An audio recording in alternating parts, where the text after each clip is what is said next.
Good morning, good afternoon, and good evening, wherever you are. Welcome to today's Bible reading from Titus chapter 3. Let us go to the Lord in prayer. Heavenly Father, hallowed be your name. Your kingdom come, your will be done, on earth as it is in heaven. Give us this day our daily bread, and forgive us our trespasses as we forgive those who trespass against us. Lead us not into temptation, but deliver us from evil, and abide in us. For apart from you, we can do nothing. Through Jesus Christ, I pray. Amen. Micah 1 to 7. Remind them to be subject to the rulers and to the authorities, to obey, to be prepared for every good work, to speak evil of no one, to be peaceable, gentle, showing all courtesy to all people. We also were once foolish, disobedient, led astray, led enslaved to various desires and pleasures, spending our lives in wickedness and envy, despicable, hating one another. But when the kindness and love for mankind of God our Saviour appeared, He saved us, not by deeds of righteousness that we have done, but because of His mercy, through the washing of regeneration and renewal by the Holy Spirit, whom He poured out on us abundantly through Jesus Christ our Saviour, so that, having been justified by His grace, we may become heirs according to the hope of eternal life. Commentary. Spiritual privileges do not make void or weaken, but confirm civil duties. Mere good words and good meanings are not enough without good works. They were not to be quarrelsome, but to show meekness on all occasions, not towards friends only, but to all men, though with wisdom. James 3:13. Who is wise and understanding among you? Let him show by his good behavior his works, with the humility of wisdom. And let this text teach us how wrong it is for a Christian to be churlish to the worst, weakest, and most abject. The servants of sin have many masters. Their lusts hurry them different ways. Pride commands one thing, covetous another. Thus they are hateful, deserving to be hated. It is the misery of sinners that they hate one another, and it is the duty and happiness of saints to love one another. And we are delivered out of our miserable condition, not only by the mercy and free grace of God, the merit and sufferings of Christ, and the working of His Spirit. God the Father is God our Saviour. He is the fountain from which the Holy Spirit flows to teach, regenerate, and save His fallen creatures. And this blessing comes to mankind through Christ. The spring and rise of it is the kindness and love of God to man. Love and grace have, through the Spirit, great power to change and to turn the heart to God. Works must be in the saved, but not among the causes of their salvation. A new principle of grace and holiness is wrought, which sways and governs and makes the man a new creature.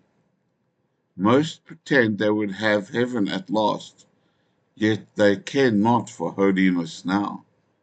They would have the end without the beginning.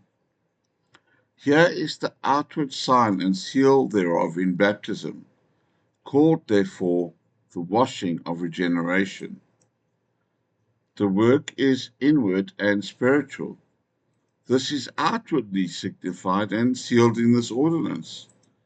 Slight not this outward sign and seal, yet rest not in the outward washing, but look to the answer of a good conscience, without which the outward washing will avail nothing.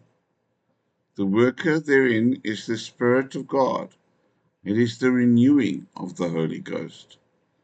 Through him we mortify sin, perform duty, walk in God's ways.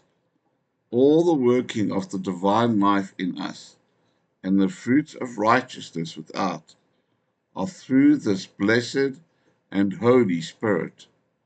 The Spirit and his saving gifts and graces come through Christ as a Savior, whose undertaking and work are to bring to grace and glory.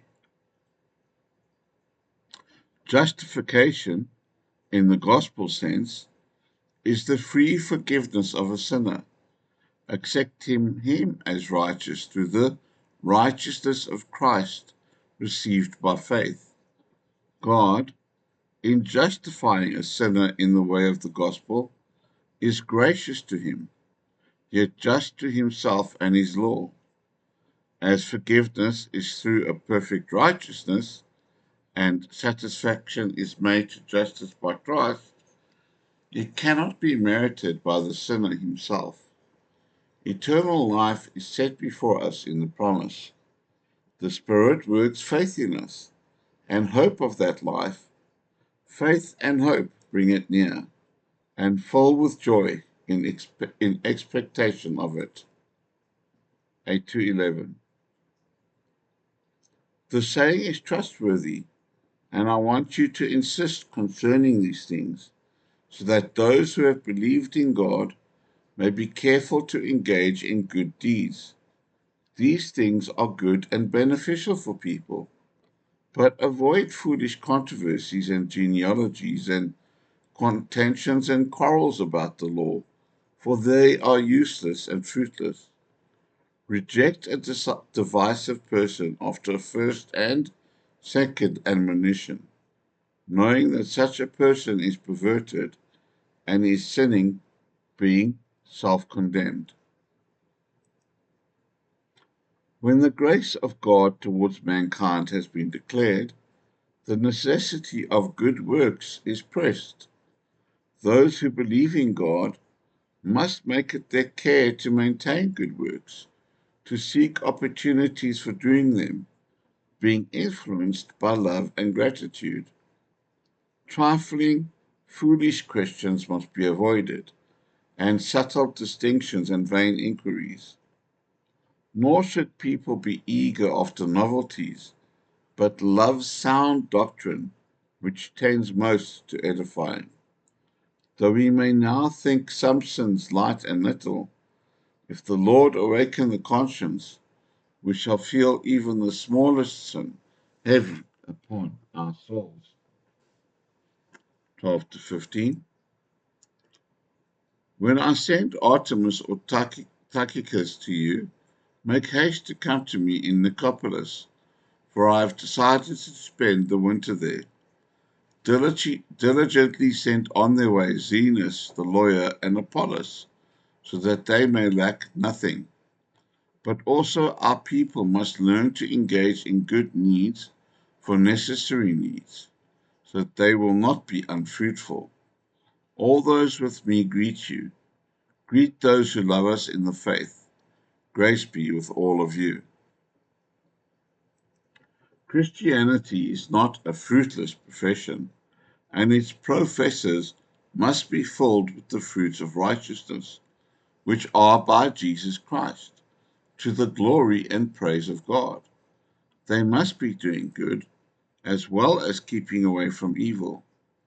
Let ours follow some honest labor and employment to provide for themselves and their families.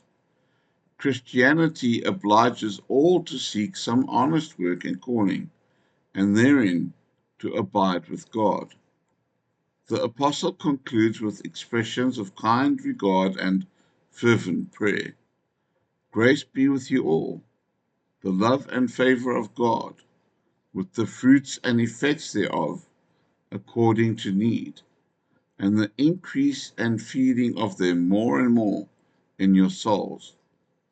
This is the apostle's wish and prayer, showing his affection to them and desire for their good, and would be a means of obtaining for them and bringing down on them the thing requested. Grace is the chief thing to be wished and prayed for. With respect to ourselves or others, it is all good. Thank you for coming along with me. Don't forget to like, subscribe, and share the word so we can share the word.